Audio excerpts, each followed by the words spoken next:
বাচ্চাদেরকে extra curricular activity শেখান।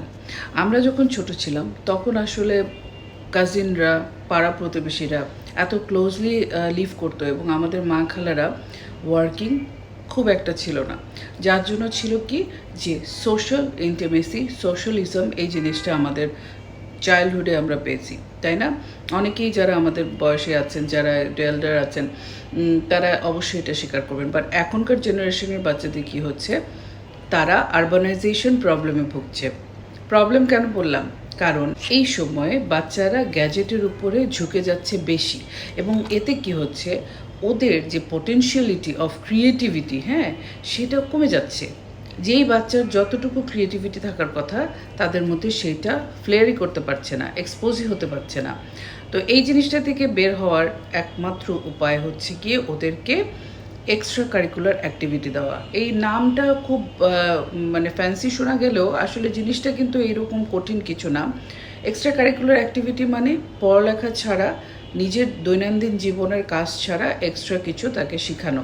এটা হতে পারে সেলাই, এটা হতে পারে রান্না, এটা হতে পারে খেলাধুলা, এটা হতে পারে anything that your kid like. তো জিনিসটা এরকম যদি আমি বলি, সবসময় যে একদম ইনস্টিটিউশনাল ট্রেনিংয়ের দরকার আছে তা না। আপনি বাসা থেকে বাচ্চাকে করেন না, আপনার বাসায় বাচ্চাকে আপনি খেলার দিকে একটু এনকারেজ করার চেষ্টা করেন।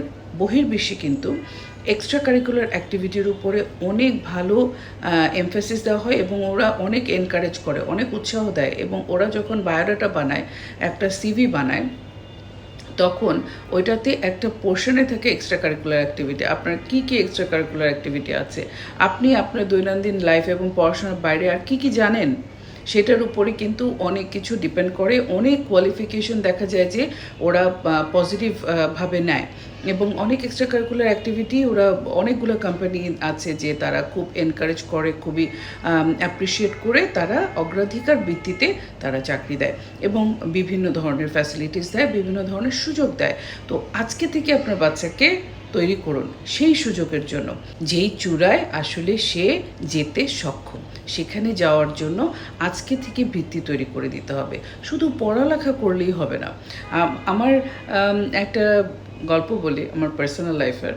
আমার ছেলে, সে আমাকে প্রশ্ন করছে যে আচ্ছা স্কুলে গিয়ে কী হবে মা? হ্যাঁ, স্কুলে গিয়ে আমরা কী শিখছি? স্কুলে শুধু পরীক্ষায় পাস এবং ফ্রেন্ডস মেকিং, এছাড়া কী শিখছি? এই কথাটা আমাকে খুব ভাবালো যে আসলেই তো তাই। স্কুলে গিয়ে তো আসলে ডিগ্রি অর্জনের ছাড়া, ফ্রেন্ডস মেকিং ছাড়া আর কিছু তো হচ্ছে না, তাই না? হ্যাঁ, কিছু এক্সট্রা কারিকুলার অ্যাক্টিভিটিস হচ্ছে, দ্যাটস ট্রু, কিন্তু এর বাইরেও যে আমাদের অনেক কিছু করণীয় আছে। যেমন এখনকার জমানায় যেটা সবচেয়ে বেশি জরুরি, সেটা হচ্ছে সেলফ ডিফেন্স। এটা মেয়েদেরকে সেলফ ডিফেন্স শেখানো, ছেলেদেরকে সেলফ ডিফেন্স শেখানো, একটা সোশ্যালিজম শেখানো, এই জিনিসগুলোতে ফোকাস করেন।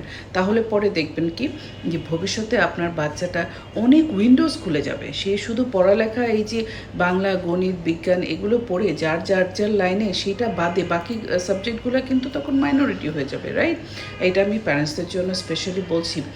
তো সুতরাং আপনি পড়ালেখার পাশাপাশি যদি আজকে থেকে আপনার বাচ্চাকে ওই রকম করে প্রিপেয়ার করেন, ওরকম করে প্ল্যান করেন যে এই বাচ্চাটার যাতে ভবিষ্যতে ডিফারেন্ট উইন্ডোজ তার জন্য খুলে যায় according to your child speciality. প্রত্যেকটা বাচ্চার নিজস্ব কিছু স্পেশালিটি আছে, এক একজন এক একটাতে ভালো হয়, ওই দিকটায় খেয়াল করেন। শুধুমাত্র কেয়ার গিভার প্যারেন্টসরাই কিন্তু জানবেন যে আপনার বাচ্চাটা কোন দিকে স্পেশাল। ওই যে জায়গাটায় ফোকাস করে তাকে এনকারেজ করেন, তাকে ওই জিনিসটা বাসা থেকে শুরু করেন প্র্যাকটিস করার, এবং আনুষ্ঠানিক প্র্যাকটিস করার সুযোগ করে দিন। সার্টিফিকেট যদি কোনো কোর্স থাকে সেই দিকে এনকারেজ করেন। একটা কাগজ কতখানি যে আপনাকে, আপনার বাচ্চাকে এগিয়ে দিতে পারে, ইউ নেভার নো, রাইট? এইভাবে আগালে আমি মনে করি বাচ্চাদের সব ধরনের, অনেক কথাই তো বলি যে বাচ্চাদের ডেভেলপমেন্ট গ্রোথের, এটার পাশাপাশি এই দিকেও আজকে থেকে নজর দেই। কেমন? অল দ্য বেস্ট, অনেক ভালো থাকবেন, সুস্থ থাকবেন, নিজেদের সুস্থ বাচ্চা নিয়ে। খুদা হাফেজ।